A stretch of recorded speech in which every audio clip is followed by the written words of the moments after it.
This is the politics of everything, and I'm your host, Amber Daines. Welcome to the podcast where we want to discuss the politics of everything, from money to motherhood, nutrition to narcissism, startups to secularism, the environment to equality, and much more. Our guests are experts in their field or topic of choice, even if you've not yet heard their name.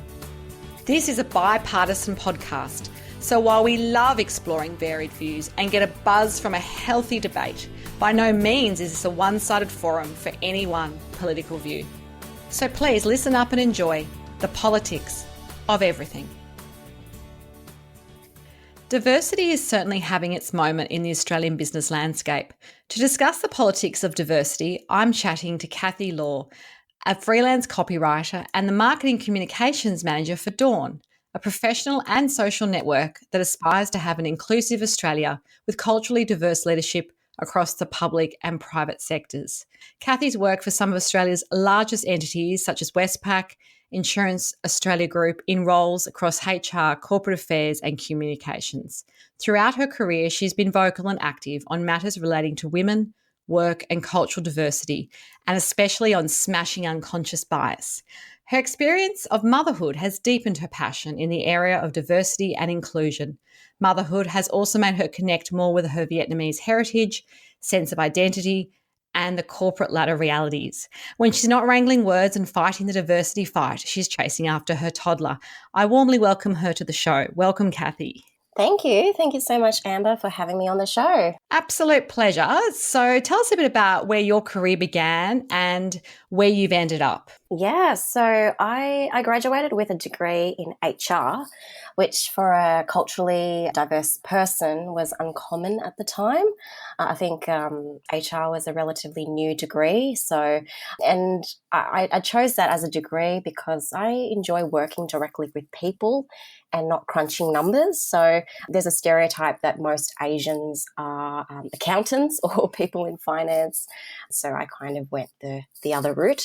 I grew up in a conservative Catholic family, so I actually wanted to be something a bit more creative, so performing arts or writing. But in my parents' view, it's a very traditional view, it doesn't pay the bills. So I love that.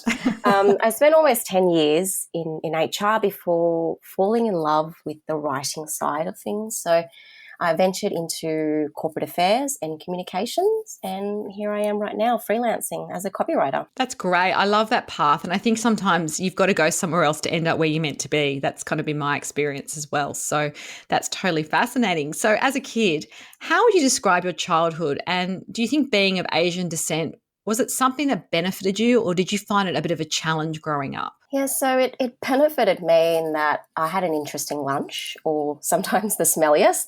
But growing up in the southwest of Sydney, which is home to the most diverse communities in Australia, it didn't affect me so much. I didn't look that different. But if I were to say in regional Australia, it would be a different story. Yes. But I would say that a challenge is that my family have always drilled it in me that I needed to work harder. I needed to study harder, get really good grades simply because I was different and because I was Asian. Even though I was born in Australia, I had the same access to education and everything. It was just because I was different. So it just meant that I had to work harder. I would get the odd slur from time to time where people would say, hey, go back to your country. No. Yeah. Like even these days as well, like I remember I was walking my son down the street. This happened a couple of months ago and, with prams they're quite wide. So sometimes it takes about 3/4 of the footpath. And then this lady just yelled at me and said, do I have to move to the side for you? Like, go back to your country. And I was just so shocked. And I just wanted to yell out and say, hey, mate, I was born here. But I didn't because my son was asleep, so I didn't.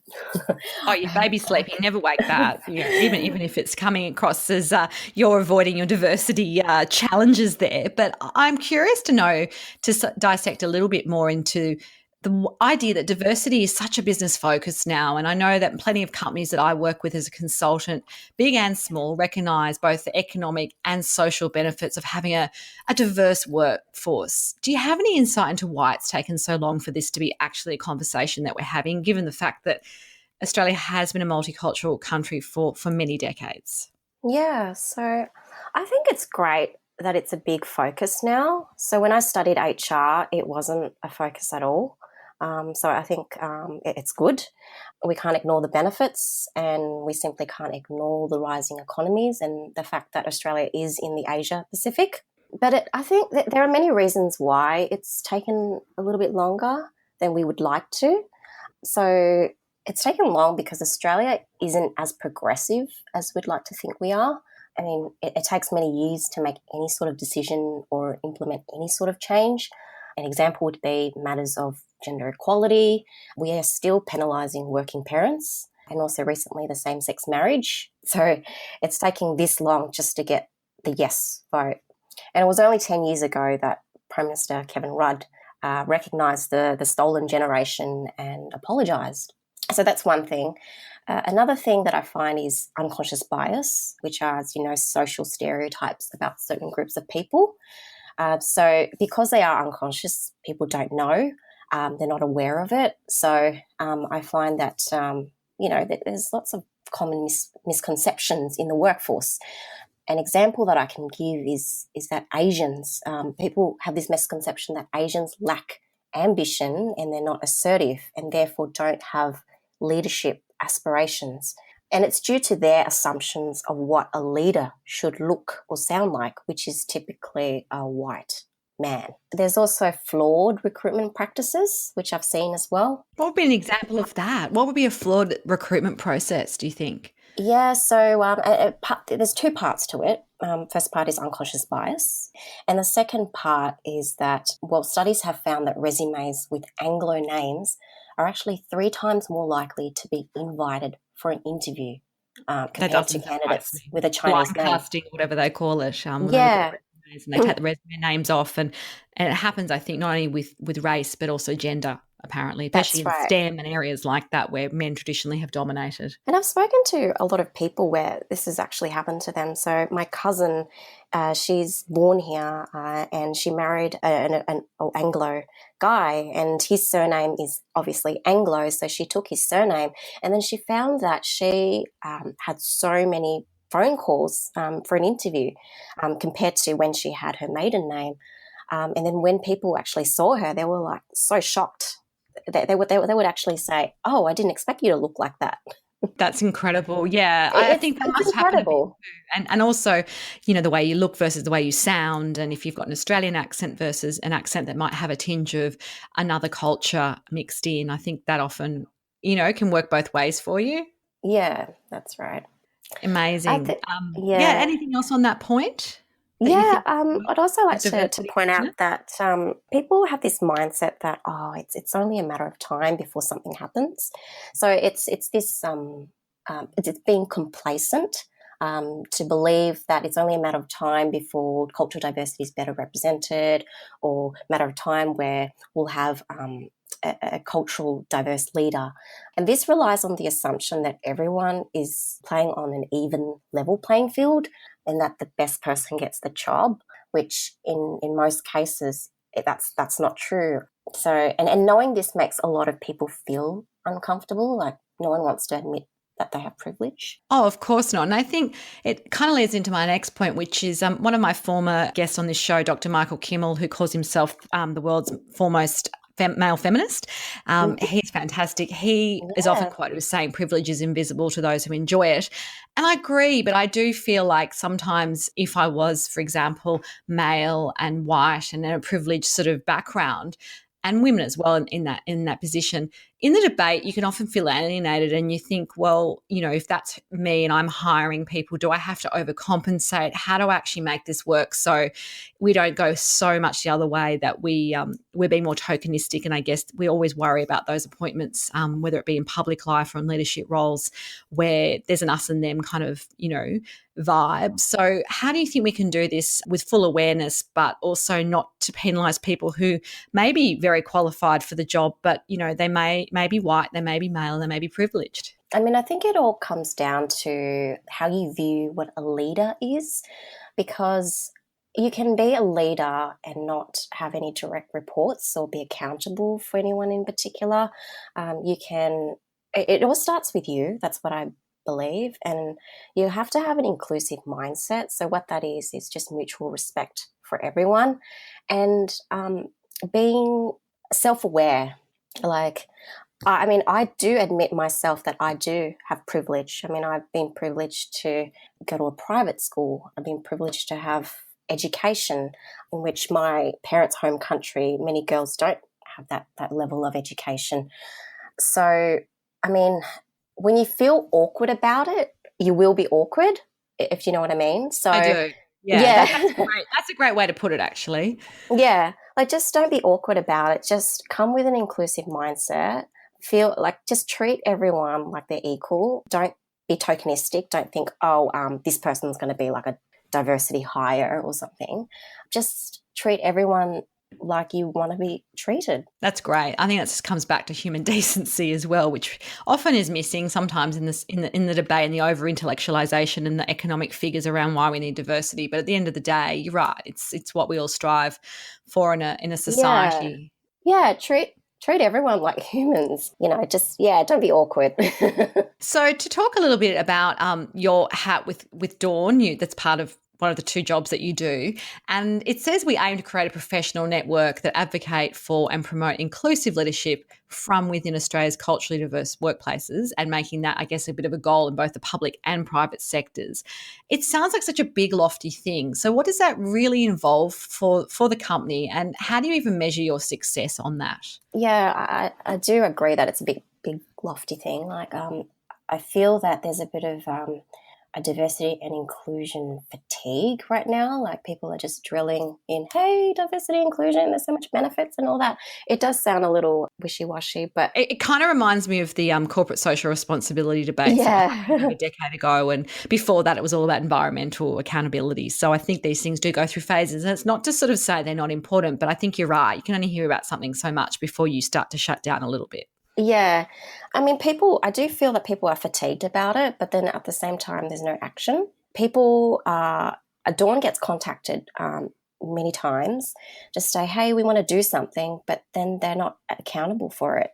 They're actually not making decisions. And just really, it's kind of like the hot next big thing, a little bit like, hey, I want, I don't know, the next Louis Vuitton bag or something like that.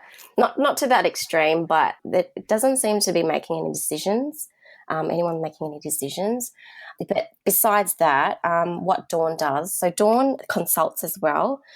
So we actually go into organisations and help their leadership pipelines and help educate them on the benefits of it and how they can grow the next pipeline of culturally diverse leaders. Sorry, I didn't say that right. So how do you measure success? It's not as straightforward, and there has been some debate around quotas versus targets, particularly with what's happening in Parliament at the moment. People talking. I was going to say, it sort of mirrors the public and private sector, which is you're both focused on that within Dawn, but it's interesting how that's kind of mirroring each other a little bit. And people are either really one way or another. They're either really for or really against this quotas or targets, focus, I guess, for women or whatever the diversity target might be. Yeah, so personally, I don't think quotas work that easily for culturally diverse leadership. And why do you say that? I'm just going to pick you up on that. Why do you say that? The reason why is you can be a white Anglo person, but you could have a very culturally diverse mindset. You could have worked in India, China, America. You would have had a wealth of knowledge, cultural knowledge, but you just look different versus someone that maybe Asian but living in Australia but has never travelled in their life and doesn't speak their mother tongue. That's So interesting. yeah, Yeah. so you can be culturally you can have a culturally diverse mindset but not have a culturally diverse heritage, if that makes sense. So Yes. it's not as clear cut. And plus, there's a lot of negative connotation towards the word quota as well. It suggests something that is policed. It's kind of like, I don't know, I kind of think of it as kind of force feeding someone something. It's Yes. yeah, versus targets. I feel is a bit more aspirational. It has something that it's something that you could look forward to. Are we just playing with words though? Is it kind of just splitting hairs? I guess it's that thing of I've heard, just to go into the political realm, the Liberal Party, there are Liberal people in leadership there who say, yeah, we do need quotas, but we can't call them that because the Labor Party calls it that. So it's sort of that thing. So we're not going to do it, or they did it first. And so I guess if it gets you to the point you need to be, does it matter? It doesn't matter. Well, that's my view on the definitions of each word and how it's perceived. But Yes. I mean, at the end of the day, I don't feel like something should be forced down someone, forced onto someone. I feel that that's not the right approach. I think before you actually commit to something like that, you need to have, just going back to that inclusive mindset.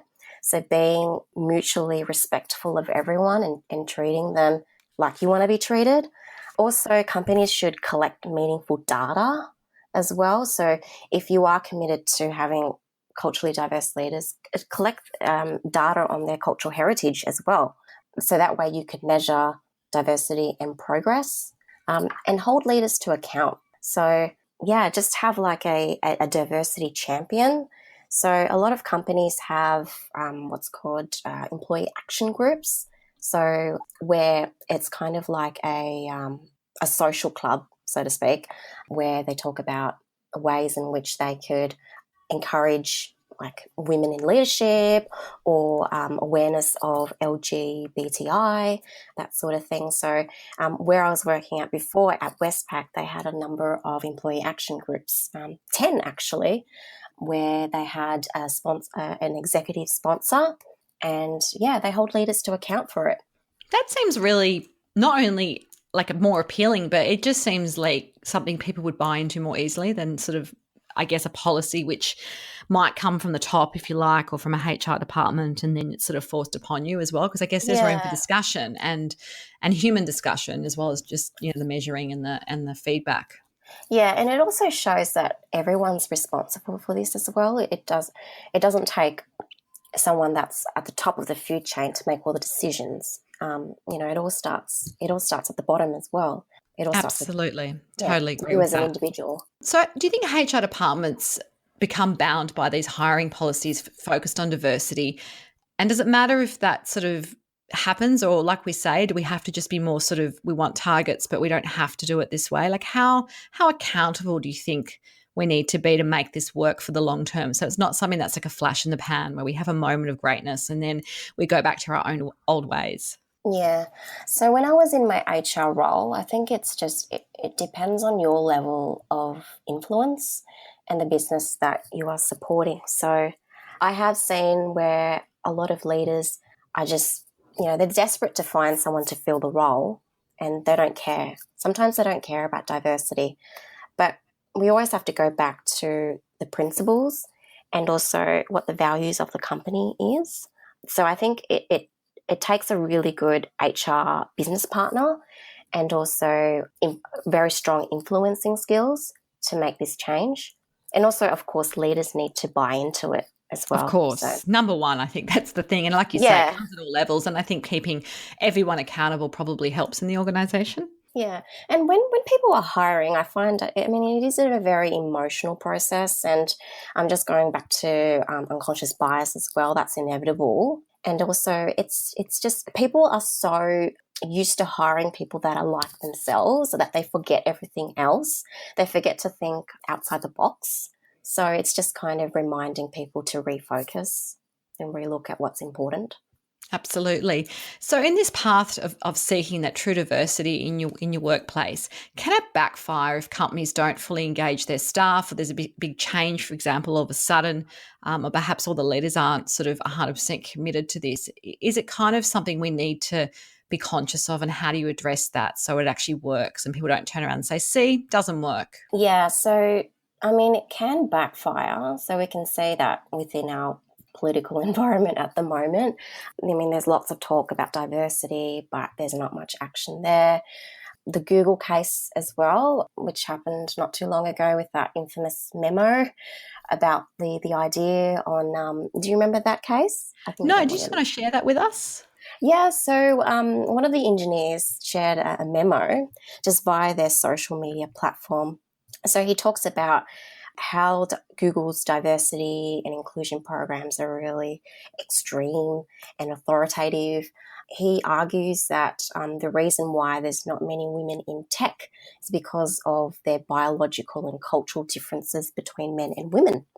And Oh therefore, my that goodness. plays a role in pay gap and lack of female representation. Yes. So, because that happened in the States, they have different laws around dismissing employees and HR processes. So, I think in that case, it did backfire because personally, I feel from an HR point of view, there were other ways to handle that situation. They actually ended up firing the guy because they viewed him as a reputational risk. Oh, of course. I mean, especially when Yeah, it's something so public and social media just goes so widely. yeah, It's not like you can sweep that under the carpet and say, "Oh, he just said that in the kitchen at lunchtime." yeah. It's very public. Yeah, but he did, I mean, not so public. It was within their internal social media Oh, platform. okay. But I So would it wasn't like it imagine was on Facebook or no. anything. It leaked. Yeah, I was going to say there's always a leak. Like those, I don't. Yeah, absolutely. I think the idea that it's a closed network always makes me laugh because I always my litmus test when I work with my clients in the communication space would be around if you don't want to see it on the front page of the newspaper, maybe don't post it or say it. It's that thing if you don't really know where that could go, people would take screenshots, whatever it might be. So yeah, I think once you put it out there somehow, it does have a life of its own. So that's also a lesson, I guess. If you do have some personal concerns and how you would deal with that. Yeah, yeah, that's right. I think also Starbucks made a really good stance recently as well. So they closed 8,000 stores a couple of months ago so that their employees can undergo unconscious bias training.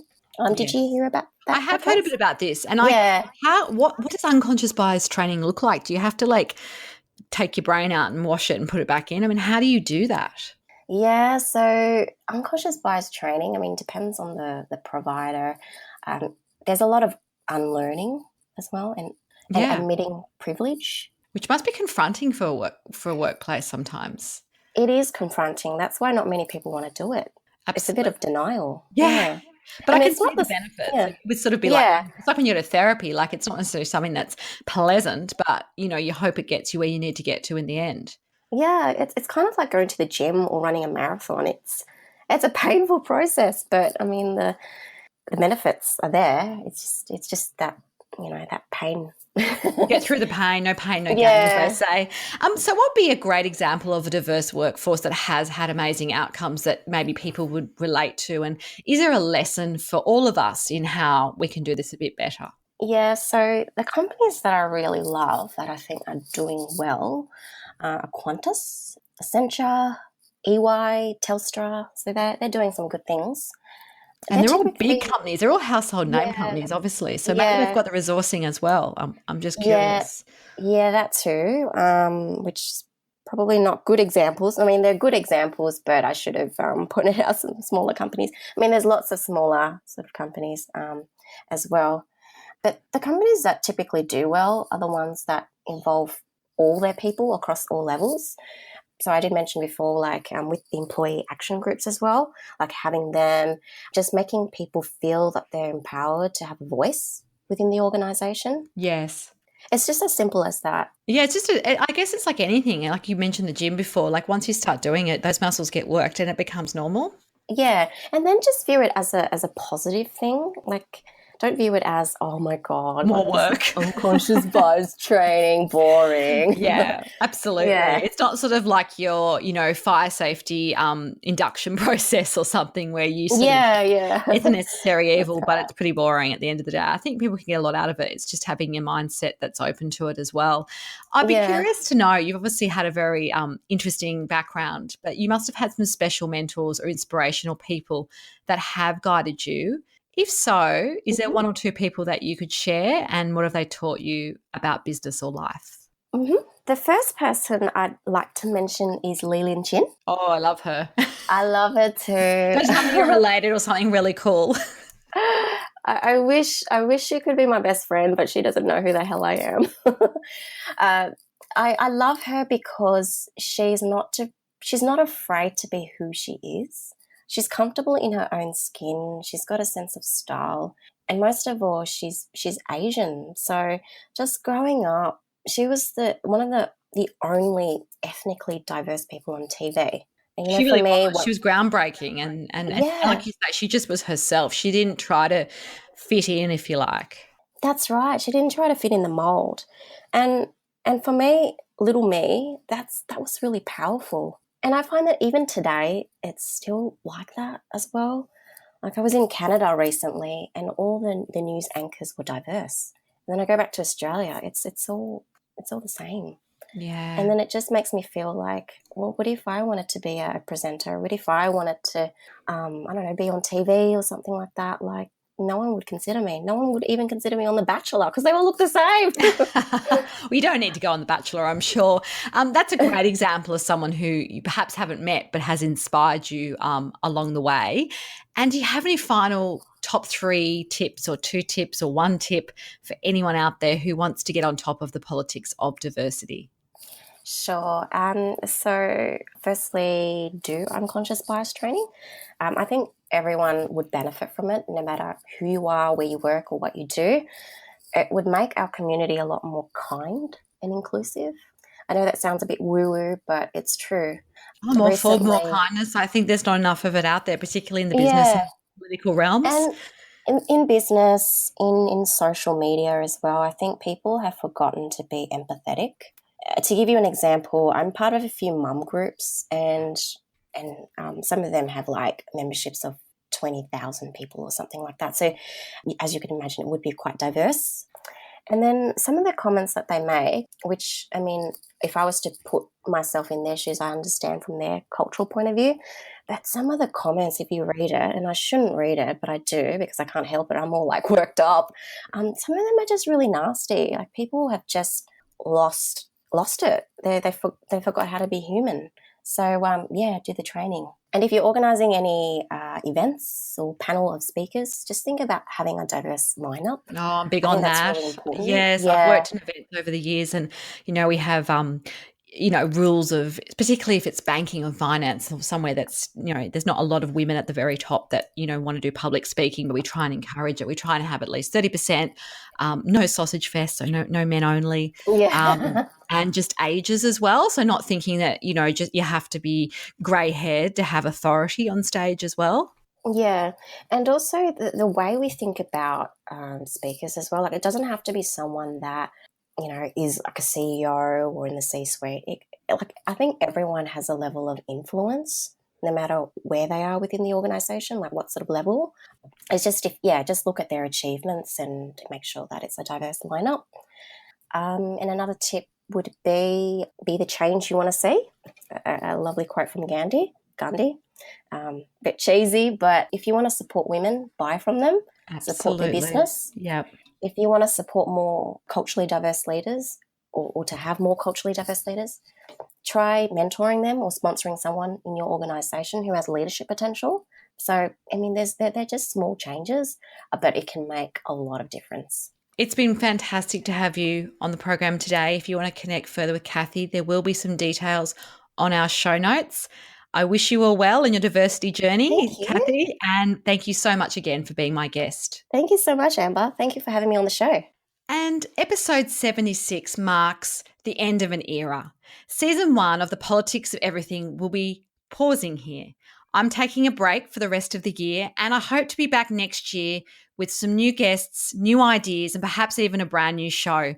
Thank you so much for listening so diligently over the past 15 months since I aired The Politics of Everything. Your comments, your support, your downloads have all been much appreciated.